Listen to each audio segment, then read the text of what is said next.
देख रहे हैं अपना बिहार और आपके साथ मैं हूं विवेक। जेडीयू में चल रही खटपट की खबरों के बीच नीतीश कुमार के पुराने साथी और राष्ट्रीय लोक जनता दल के राष्ट्रीय अध्यक्ष उपेंद्र कुशवाहा ने बड़ा बयान दिया।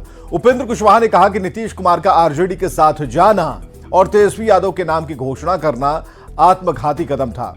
जेडीयू अब समाप्त हो रही है और नीतीश कुमार की साख खत्म हो गई। उपेंद्र कुशवाहा ने कहा कि अब भी अगर नीतीश कुमार आरजेडी से गठबंधन खत्म करने की घोषणा करें, एनडीए में शामिल होना चाहते हैं तो इस पर फैसला बीजेपी को लेना, लेकिन वे नीतीश कुमार के लिए पैरवी जरूर कर सकते हैं। समय कही थी, अब सारी चीजें साफ साफ दिखने लगी है, प्रमाणित होने लगी है। हम तो उसी वक्त कहते थे कि आरजेडी के साथ जाकर तेजस्वी के नाम की घोषणा नीतीश जी के द्वारा किया जाना आत्मघाती कदम है। आज साबित हो रहा है कि कैसे आत्मघाती कदम है। जेडीयू अब कहीं का नहीं रहा, नीतीश जी की साख मिट्टी में मिल गई इन लोगों के कारण। बैक आते हैं एनडीए में? नहीं, एनडीए में आते हैं तो एनडीए में आएंगे तो भारतीय जनता पार्टी को फैसला लेना है। एनडीए में सबसे बड़ी पार्टी भारतीय जनता पार्टी है और लगातार बीजेपी के साथ उनका गठबंधन रहा है, संबंध रहा है, तो फैसला बीजेपी के नेताओं को लेना है। इसमें हम अपनी ओर से कोई टिप्पणी करें या फिर उनको मदद करेंगे कि अपनी गलती सुधार करके आ जाए? नीतीश जी अगर सार्वजनिक रूप से घोषणा करें कि आरजेडी से उनका संबंध टूट गया, घोषणा करें, उसके बाद गठबंधन में एनडीए में फिर से शामिल होने की बात होगी तो फैसला बीजेपी के लोग करेंगे, लेकिन नीतीश जी के लिए पैरवी हम जरूर कर देंगे। लोकसभा चुनाव में बीजेपी के खिलाफ ताल ठोकने वाली इंडिया अलायंस के प्रमुख नेता नीतीश कुमार की पार्टी जेडीयू में क्या सब कुछ ठीक है? यह सवाल इसलिए क्योंकि बिहार में महागठबंधन की सरकार की प्रमुख पार्टी जेडीयू ही बार बार सवालों में क्यों घिर जाती है? क्यों जेडीयू में टूट की खबरों के साथ ही पार्टी के राष्ट्रीय अध्यक्ष ललन सिंह को लेकर अटकलें तेज होती हैं? मंगलवार को कुछ ऐसा ही हुआ। मीडिया सूत्रों के जरिए पहले खबर आई कि ललन सिंह ने अध्यक्ष पद से इस्तीफा दिया है, लेकिन कुछ ही घंटे में ललन सिंह ने खुद ऐसी अफवाहों का खंडन कर दिया।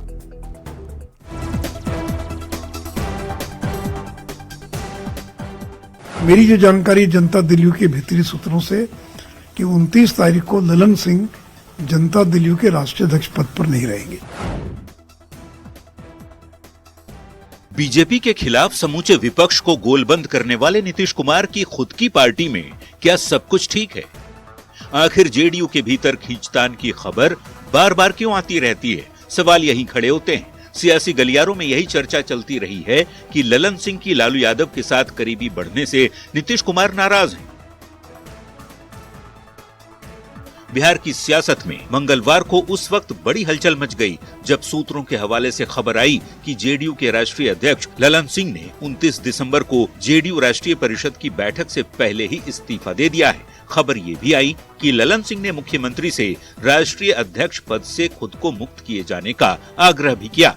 वैसे मंत्री विजय चौधरी के साथ ही जेडीयू अध्यक्ष ललन सिंह की ओर से भी ऐसी किसी खबर का खंडन किया गया।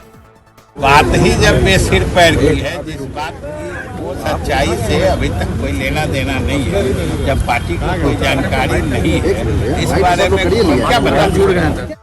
3 दिन पहले ही 23 दिसंबर को बीजेपी नेता सुशील मोदी ने ललन के इस्तीफे का दावा किया था, जिस पर ललन सिंह ने पलटवार किया था।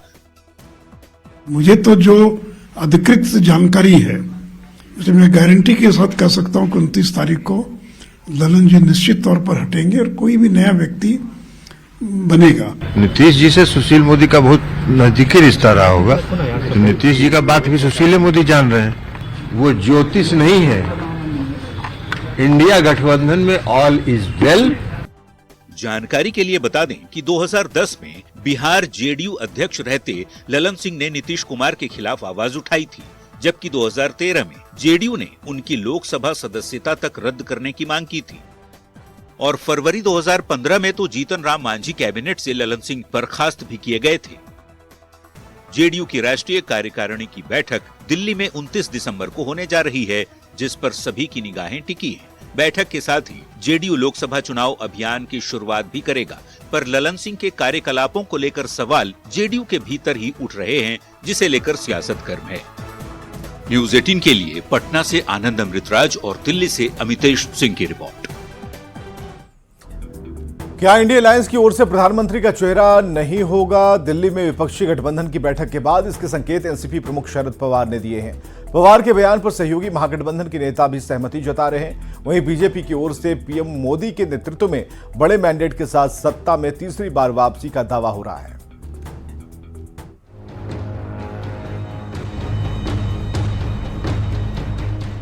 बीजेपी के खिलाफ ताल ठोकने वाला विपक्षी इंडिया अलायंस लगातार सीट शेयरिंग और एकजुटता की कोशिशों में जुटा है।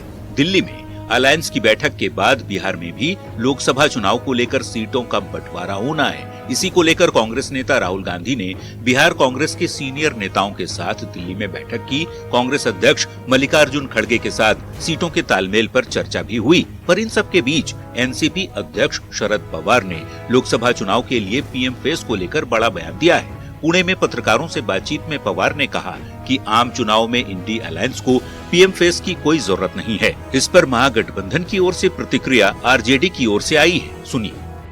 पीएम का फेस जो भी होगा वर्तमान पीएम से बेहतर होगा। इंडिया गठबंधन में होगा, कई सारे आप देख रहे हैं, लेकिन ये सामूहिकता का जो बात है, जो एकता की बात है, इसमें विश्वास है, यकीन है। जब चुनाव परिणाम आएंगे तो पीएम फेस तय हो जाए। बीजेपी नेता और केंद्रीय गृह राज्य मंत्री नित्यानंद राय ने विपक्षी गठबंधन पर तंज कसते हुए दावा किया है कि लोकसभा चुनाव में पीएम मोदी विशाल बहुमत के साथ तीसरी बार सत्ता में लौटेंगे। साथ ही इंडिया अलायंस पर तुष्टीकरण और भ्रष्टाचार के साथ समझौता करने का भी आरोप लगाया। नीतीश कुमार जी ने वहाँ सब असहज महसूस ही कर रहे हैं और गठबंधन का आधार सिर्फ स्वार्थ हो, कुर्सी की लोलुपता हो, धन कमाने की नियत हो, जहां घोटाला, भ्रष्टाचार, तुष्टीकरण का बोलबाला हो, वहां इसी तरह के टकराहट भी होती रहती है। बता दें, 19 दिसंबर को नई दिल्ली में इंडी अलायंस दलों की बैठक हुई थी। इस दौरान पश्चिम बंगाल की सीएम ममता बनर्जी और दिल्ली के मुख्यमंत्री अरविंद केजरीवाल ने कहा था कि कांग्रेस अध्यक्ष मल्लिकार्जुन खड़गे को इंडी अलायंस की ओर से पीएम उम्मीदवार बनाया जाना चाहिए। वैसे शरद पवार 1977 में इंदिरा गांधी के खिलाफ विपक्ष के गोल बंद होने का हवाला दे रहे हैं। तब भी विपक्ष की ओर से पीएम पद के लिए किसी चेहरे पर चुनाव नहीं लड़ा गया था और इंदिरा गांधी के खिलाफ जीत दर्ज भी की गई थी। पर मौजूदा हालात बेहद अलग हैं। पीएम मोदी देश ही नहीं, दुनिया भर के लोकप्रिय और शक्तिशाली राजनेताओं में शुमार हैं। ऐसे में शरद पवार के बयान पर सियासत गर्म होना लाजमी है।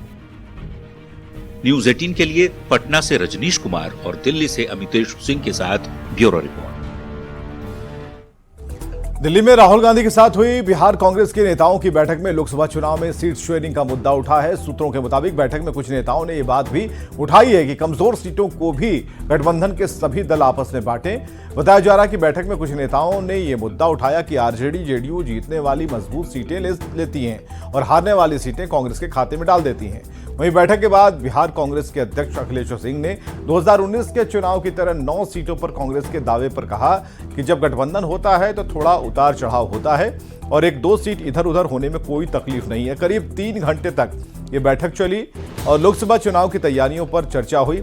सीटों को लेकर 29 दिसंबर को एक अहम बैठक भी होनी है।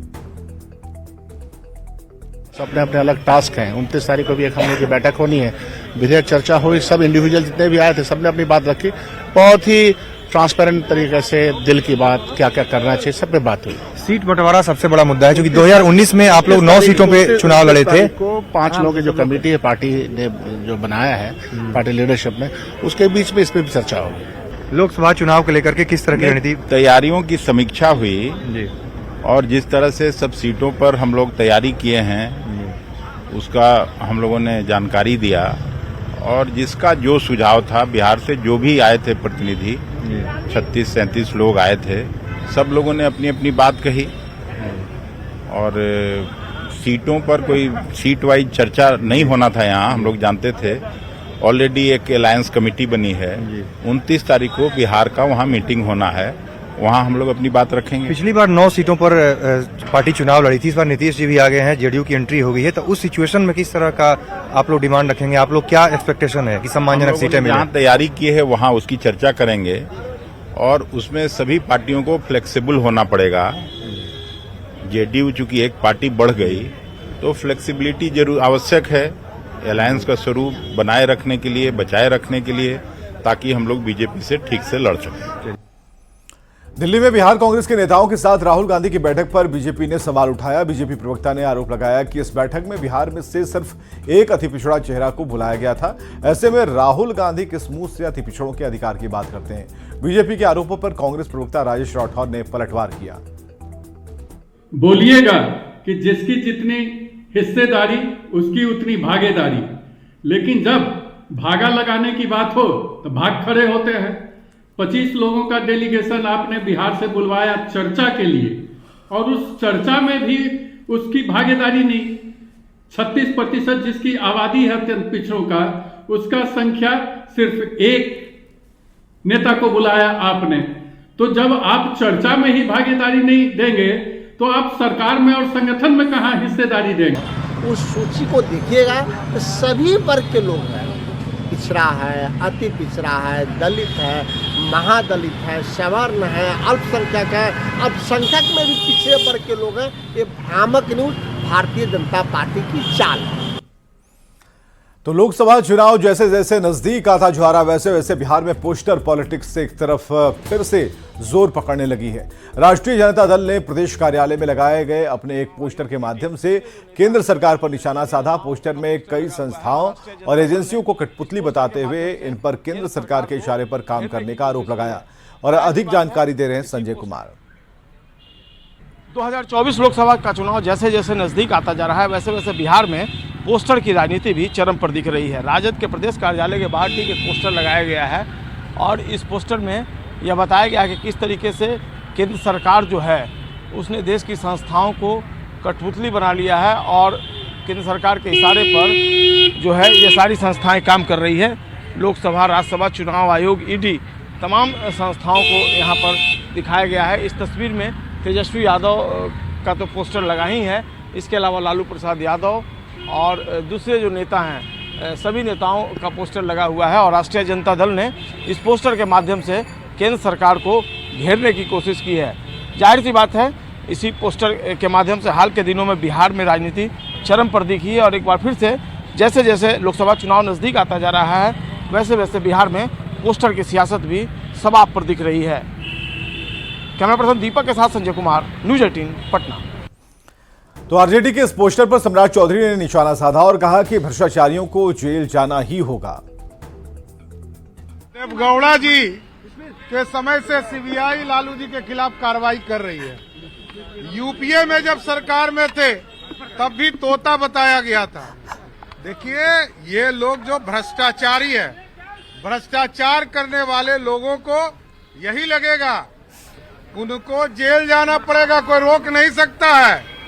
भ्रष्टाचार में जो लिप्त होगा उनको जेल जाना ही पड़ेगा।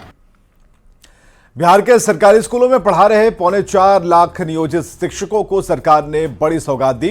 नीतीश सरकार की ओर से नियोजित शिक्षकों को राज्यकर्मी का दर्जा देने का निर्णय लिया गया। नियोजित शिक्षकों के प्रस्ताव पर कैबिनेट की मुहर लगी और राज्य सरकार की ओर से अब नियोजित शिक्षकों को विशिष्ट शिक्षक के नाम देने का निर्णय लिया गया है। इसके लिए पहले तैयार संचिका में आवश्यक बदलाव किए गए हैं। नियोजित शिक्षकों को इस फैसले का लंबे समय से इंतजार था। बताया जा रहा है कि जल्द ही शिक्षा विभाग की तरफ से सक्षमता परीक्षा आयोजित की जाएगी और इसके बाद नियोजित शिक्षकों को राज्यकर्मी का दर्जा दे दिया जाएगा।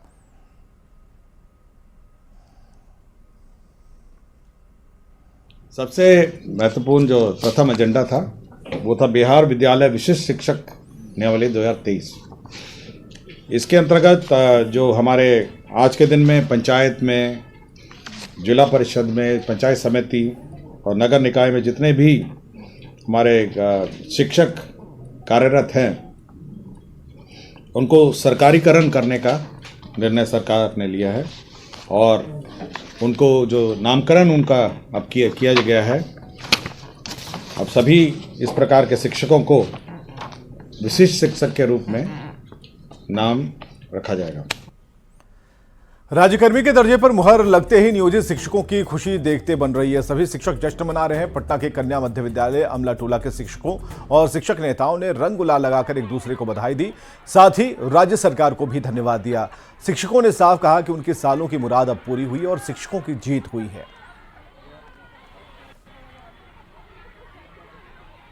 में जो माननीय मुख्यमंत्री नीतीश कुमार हैं, उनसे 2005 से हम लोग यह आग्रह कर रहे थे कि हम नियोजित शिक्षकों को आपने बहुत कुछ दिया है, आप हमको अब हमारा आइडेंटिफिकेशन दे दीजिए, हमको राज्यकर्मी बना दीजिए। राज्यकर्मी बना करके उन्होंने एक बार फिर से हम लोगों को 24 में एक बड़ा तोहफा दे दिया है और अभी तो शुरुआत है। ये तो माननीय मुख्यमंत्री जी हम लोगों में और उम्मीद जगा दिए हैं कि अब हमको 9200 से 34,800 वाला स्केल भी देंगे, हमारी बहनों को उनके घर तक ट्रांसफर भी करेंगे और पुराना पेंशन भी देंगे। हमको पूरा उम्मीद है बिहार के माननीय मुख्यमंत्री जी से। सरकार से बहुत धन्यवाद मैं देना चाहती हूँ कि नियोजित टीचर बहुत मायूस थे, बहुत परेशान थे। बहुत सारी महिलाएं जो हैं वो ट्रांसफ़र को लेकर परेशान हो रही थी, दूर दराज जाना पड़ता था।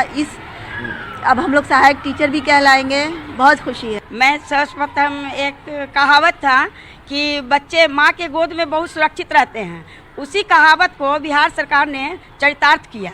मैं उनको तहे दिल से धन्यवाद देना चाहती हूँ।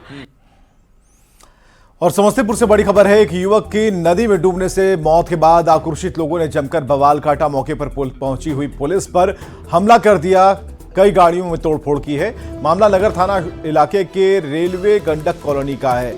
स्थानीय लोगों का आरोप है कि युवक पुलिस के खदेड़ने के दौरान नदी में कूदा और डूबने से उसकी मौत हो गई। हंगामे की सूचना पर जब पुलिस टीम पहुंची तो लोगों ने पुलिस पर भी हमला कर दिया। लोगों ने लाठी से मारकर पुलिस की कई गाड़ियों को क्षतिग्रस्त किया है और इस दौरान कई पुलिसकर्मी को चोट आई है। इधर पुलिस ने लोगों के आरोपों को खारिज किया और मौत की वजह नहाने के दौरान डूबना बताया है।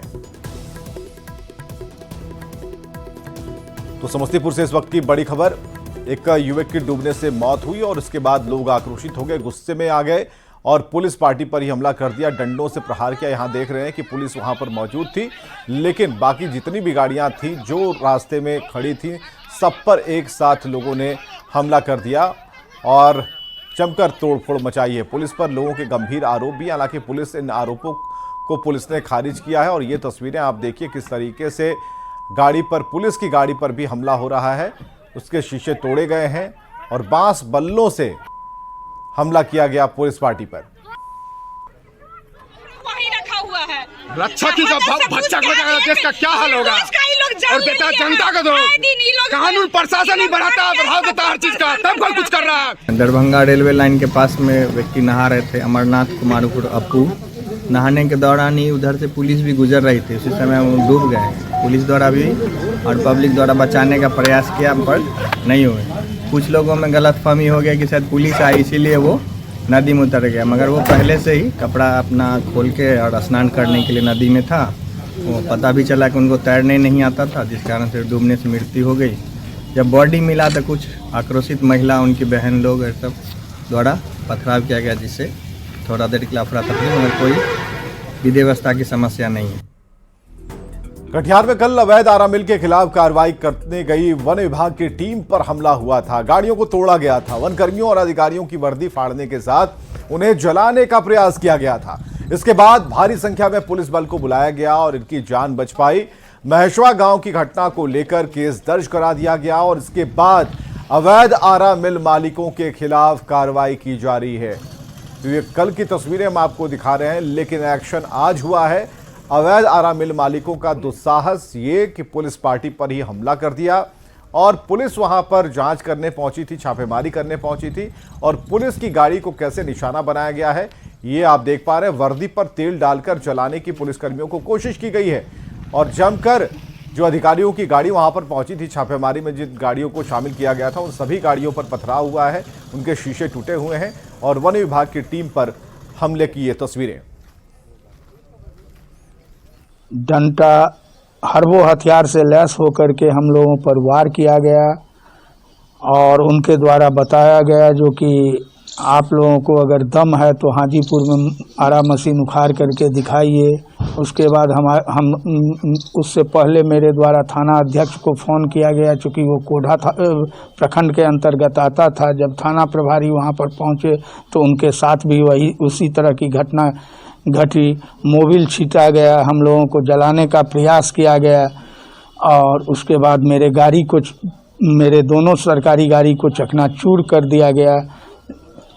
सर, आपके साथ जो कर्मी गए थे उनके साथ भी मारपीट? हाँ, उनके साथ मारपीट किया गया, पूरे वर्दी पर मोबिल फेंका गया, जलाने का प्रयास किया गया सारे बनकर्मी के साथ।